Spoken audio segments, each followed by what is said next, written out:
So I might have done a thing or two before, since the last time we talked. I flipped my stand around. I got the crankshaft supported by a block. I got the rear block adapter supported. And then, of course, it's tied into the motor mounts. And look at this. If there's ever a time for your parents to tell you, don't believe everything you read on the internet, now is the time. There's a tiny little gap here that it teeters on. I don't know how good of a job I can do at showing this, but I think that's my dowel pin. So I already snugged it down once, barred the crank over, and I didn't see any rub marks. I didn't hear any rub marks. So this time I wiped the the flywheel off. I'm going to tighten it down again, good and snug, and we'll bar it over, pull it back off, and see if there's any grease on the flywheel. So I'll get back to you once I pull it off again. So here's what we got on our flywheel. There's one little greasy spot here, but I've got, I'm pretty sure that was from trying to install the bell housing or pull it off. This one pin's kind of sticky. Looking inside at the bell housing, don't mind that. That's not a rub mark. I don't see any signs of contact. Also, don't mind that or that. Those were there the first go around. Also, don't mind that. I did that too, trying to put it on the first time. The second time I was a lot more careful. I may end up greasing a little bit more. Not sure about that. That looks new, but that's kind of far away. So I'm gonna take some measurements of where that flywheel sits.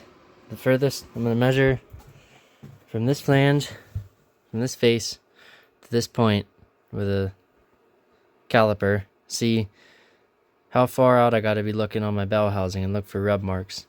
The whole radius. I'll let you know what I find out, but I don't think it rubs. It doesn't make grinding sounds. I'm struggling a little bit with getting the bell housing tight on these pins, and that made some noise, but to be expected with some ratty old pins there.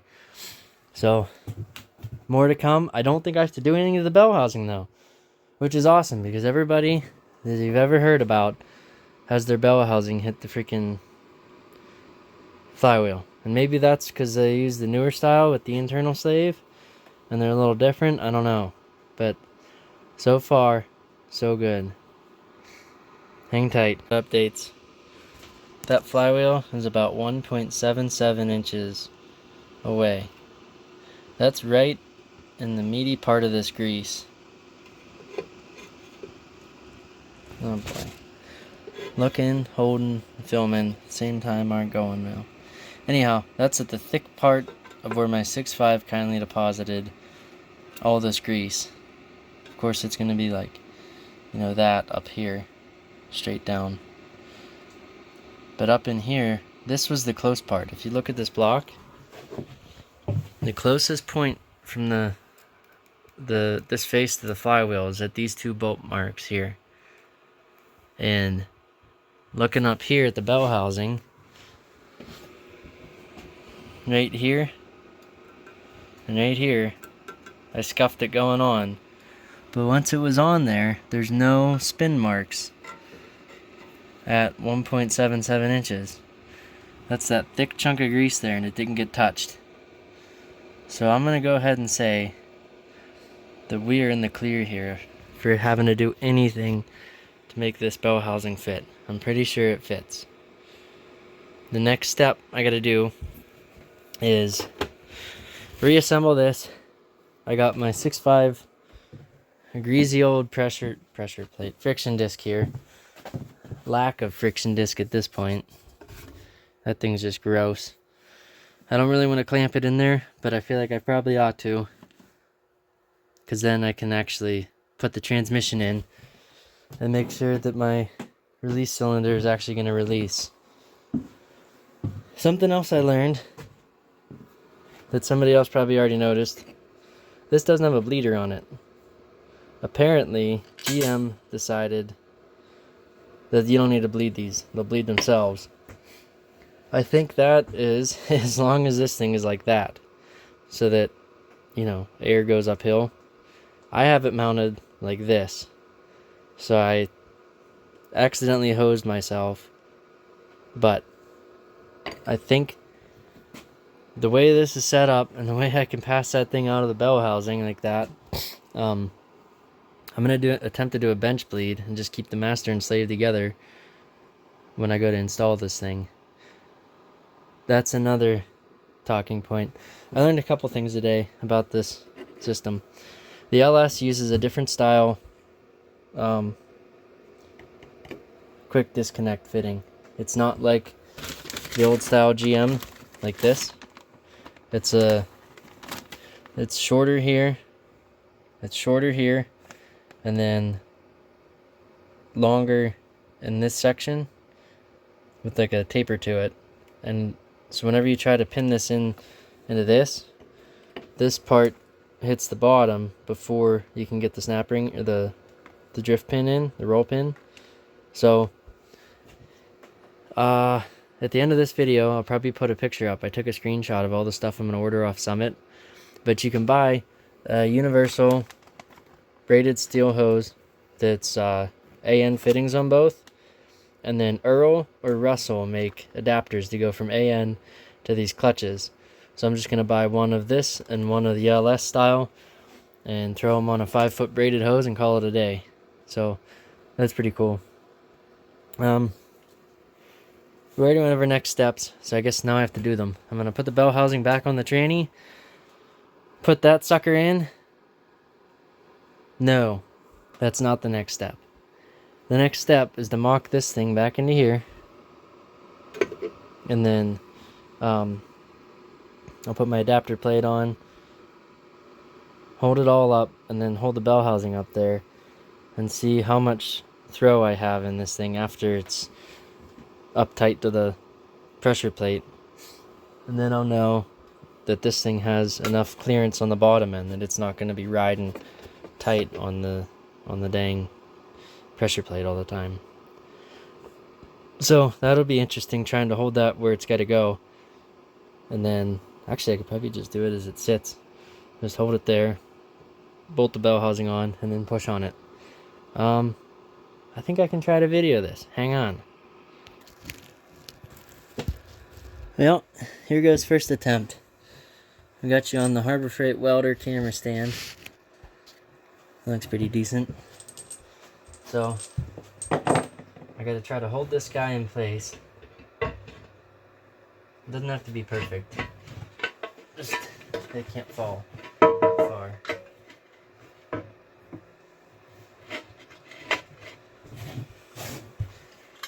And install the bell housing. I guess this isn't exactly the right height. It's a good first step. This is interesting. I don't ever remember having to fight the internal slave transmissions on because of the slave cylinder. But they all have that pushback to them.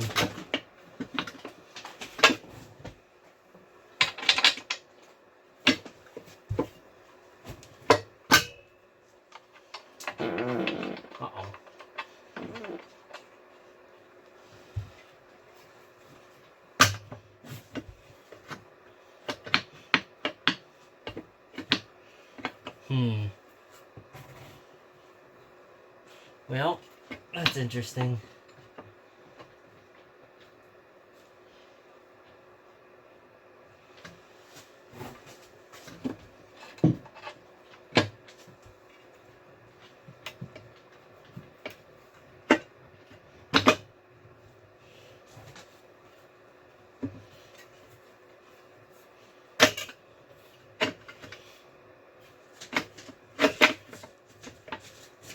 So, I don't think this is going to work very well. I may have to space this thing regardless.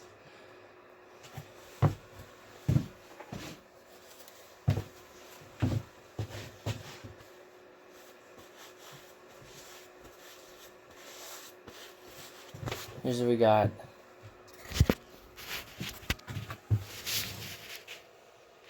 Let me grab a flashlight.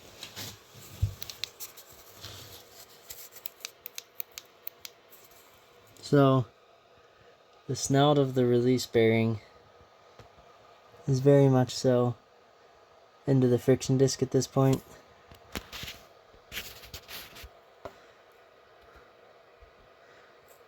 Come on. Which is mildly unfortunate, but I'm not done brainstorming yet. Actually, it still has some clearance. I'm not sure what's holding us. Hang tight. Well, before I started crying and saying that the sky was falling, I went to the logical next step. Move the bearing retainer, bolted my adapter, and slave up to it because that's going to shim it a little bit further out. This here sits flush with the bell housing under normal operating conditions. And, well, I'm going to attempt to shine some light in here, but I doubt anybody can see anything because I can't see anything. But, to give you the rundown, the slave cylinder contacts the friction disc before the bell housing can bolt up tight. It's freaking close. It's really close.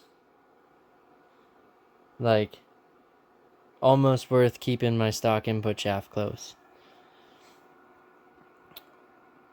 I suppose I need to measure the stick out of that from the face of the bell housing to from this face to my pilot bushing, and then from this face to my pilot on the shaft, and see how much engagement we'd have if I got a 1/2-inch bell housing spacer. The problem with that is that these dowel pins aren't very big, and that means that I have to try to pull those dowel pins out, and I don't really want to have to try to pull those dowel pins out. I don't know. Looks like you can buy LS swap dowel pins. Not too hard to find. That are a little bit longer. That one actually looks like it can be uninstalled from... See that little hole there? That looks pretty close to that. So that one might beat out pretty easy. This side here, on the other hand, not so much the same story. It's got crap all over back in here.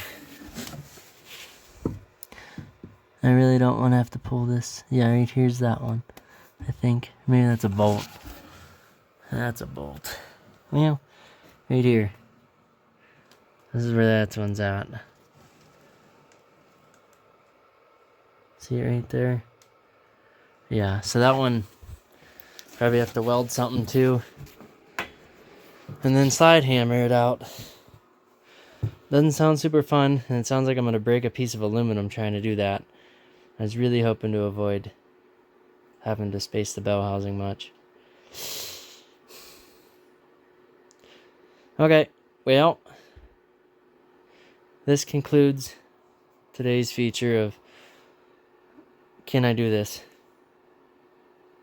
I might brainstorm some more and see if maybe,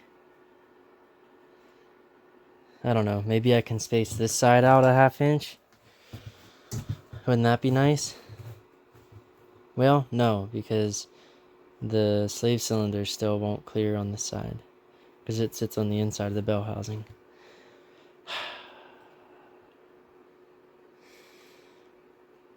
Alright, well, that's fine. I spent too much money this month, and I was kind of hoping to hit a stopping point sometime soon so I could regather my thoughts and figure out what I got to do next without spending too much money. So I'll do some research.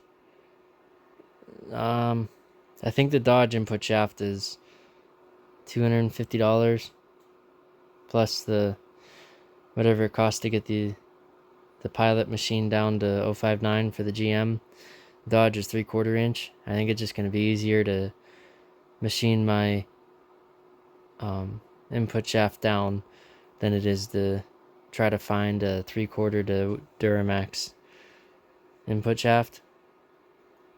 So, or input bearing, input shaft bearing, pilot bearing. So yeah, you might get a month break from me or so. Beginning of next month, I'm gonna order my EFI Live stuff. Like I said, I spent too much this month, so gotta put her on next month's bill. All right, enjoy. Well, here's where we stand. I suppose this is the point where I say, okay, fine, you can believe what you want to off the internet. I just heated this guy for a little bit with some MAP gas and some ATF and acetone, and look at that. Hard to tell, but it moved. It's spinning, so I'm just gonna continue to heat cycle it, and then I don't know, maybe I weld a nut to the end of it and throw it on a side hammer, because if it's that loose, it's not gonna be that bad to pull out. I might try to grab it with channel locks and pry on it with a pry bar or something first, just because I don't really feel like welding today. So, we'll see. So this is all the more it is. I could have swore that would have been... Come on, focus. I could have swore this would have been a lot longer into the housing. But it's not. Oh, well... Doesn't matter. It's a dowel pin. It looks like that. It's about 9/16 in diameter. And there's the hole she came out of. Interesting. So, nothing too super cool, but a lot easier than I thought it was going to be to pull this. It also looks like it wasn't in there very deep, based on like that radius scoring, whatever you want to call it. Unless that all came out whenever I started trying to twist it out of there, I don't know. But anyhow, it's out. New ones will be here sometime next week. So if I get this going, then I'll be done for a little while. And I'll get another video out. We'll do this side on camera just so you can see how easy it was. How's that look? That should work.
And just like that, she's spinning.